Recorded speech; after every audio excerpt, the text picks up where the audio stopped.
Joining time rules is given on Chapter 11 of Indian Railway Establishment Code, Volume 1. 1. Rule for extent of application of joining time. Rule IREC 1101. Joining time shall be granted to a railway servant on transfer in public interest to enable him to join the new post either at the same or a new station. 2. Rule on temporary transfer. Rule IREC 1102. No joining time is admissible in the case of temporary transfer for a period not exceeding 180 days. Actual transit time, as in the case of journey on tour, shall only be allowed. 3. Rule for discharge for taking appointment at another station. Rule IREC 1103. Railway servants who are discharged due to reduction of establishment from one railway office and posted to another railway office shall be entitled to joining time if the orders of appointment to the new post are received by them while working in the old post. If they are appointed to the new post after being discharged from the old post, the period of break may be converted into joining time without pay by the head of department, provided that the break does not exceed 30 days and the railway servant has rendered not less than 3 years continuous service on the date of discharge. 4. Rule regarding joining time on first appointment. Rule IREC 1104. For appointment to posts under the railways on the results of a competitive examination and/or interview open to railway servants and others, railway servants and permanent/provisionally permanent central and state government employees will be entitled to joining time under these rules. Temporary railway employees who have not completed 3 years or regular continuous service, though entitled to joining time, would not be entitled to joining time pay. 5. Rule for commencement of joining time. Rule IREC 1105. The joining time shall commence from the 1/8 of relinquishment of charge of the old post if the charge is made over in the forenoon or the following date, if the charge is made over in the afternoon. 6. Rule regarding time and place from which joining time calculated. Rule IREC 1106. The joining time shall be calculated from old headquarters in all cases, including where a railway servant receives his transfer orders or makes overcharge of the old post in a place other than his old headquarters, or where the headquarters of a railway servant while on tour is changed to the tour station itself, or where his temporary transfer is converted into permanent transfer. 7. Rule regarding amount of joining time admissible. Rule IREC 1107. Not more than 1 day's joining time shall be allowed to a railway servant to join a new post within the same station or which does not involve change of residence from one station to another. Note: for this purpose, the term same station will be interpreted to mean the area falling within the jurisdiction of the municipality or corporation, including such of suburban municipalities, notified areas or cantonments as are continuous to the named municipality, etc. 8.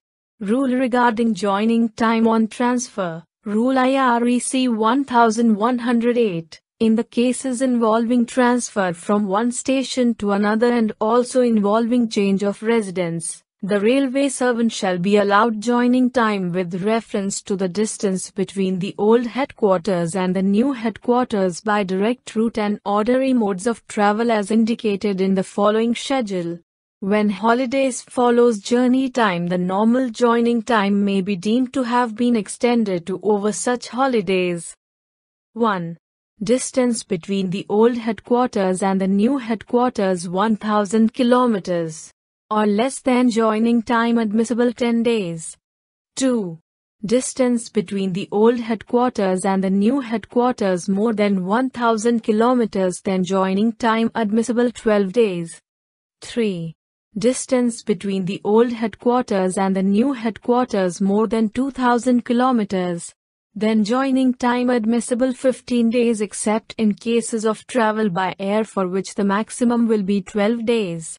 Note: distance means actual distance and not weighted mileage for which fare is charged by the railway in certain ghat/hill sections. 9.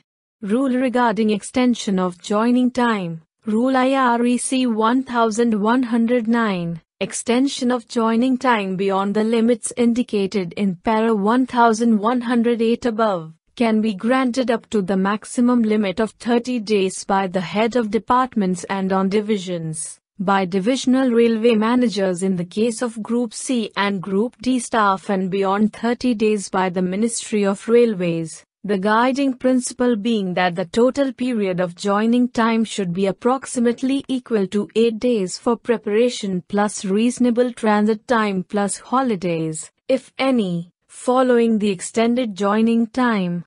While computing the transit time, allowance could be made for the time unavoidably spent due to disruption of transport arrangement caused by strike or natural calamities, or the period spent awaiting the departure of steamer, etc. 10.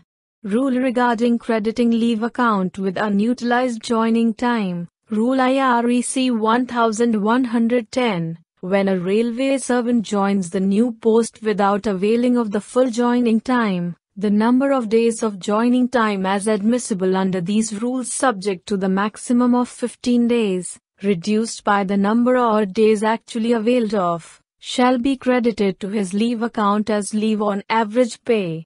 The credit of the joining time to the leave account will be subject to the usual restriction on accumulation of leave on average pay in the leave account. No special casual leave in lieu of joining time will be admissible. 11. Rule regarding combination of joining time with vacation. Rule IREC 1111. Joining time may be combined with vacation and or regular leave of any kind or duration except casual leave. 12. Rule for joining time when transfer orders are modified. Rule IREC 1112. If a railway servant in transit on transfer is directed to proceed to a place different from that indicated in the initial transfer orders, he shall be entitled to joining time already availed of up to the date of receipt of revised orders plus fresh spell of full joining time from the date following the date of receipt of the revised orders. The fresh spell of joining time in such cases shall be calculated from the place at which he received revised orders as if he is transferred from that place. 13. Rule regarding joining time pay and allowances. Rule IREC 1113. A railway servant on joining time shall be regarded as on duty during that period and shall be entitled to be paid joining time pay equal to the pay which was drawn before relinquishment of charge in the old post. He shall be entitled to Dearness Allowance, if any, appropriate to the joining time pay, compensatory allowances like City Compensatory Allowance, House Rent Allowance as applicable to the old station from which he was transferred, but not Conveyance Allowance or Permanent Travelling Allowance. 14. Rule of joining time on deputation outside railways. Rule IREC 1114. When a railway servant to whom these rules apply is transferred to the control of central government/defense services or organization which has made separate rules prescribing amount of joining time, his joining time for the journey to join his post under that government/organization and for the return journey will be governed by those rules, unless different provisions are expressly made in the terms of deputation/foreign service by mutual agreement between the lending and borrowing authorities. 15. Rule regarding joining time on deputation to railways. Rule IREC 1115. The joining time of central government employees, armed forces personnel and those paid from defense services estimates, and the employees of state government or any other organization, who are appointed to railway services and post under the railways on deputation or on foreign service basis, shall, for joining the railways and for the return journey, be regulated in accordance with these rules, unless different provisions are expressly made in their respective terms of deputation/foreign service by mutual agreement between the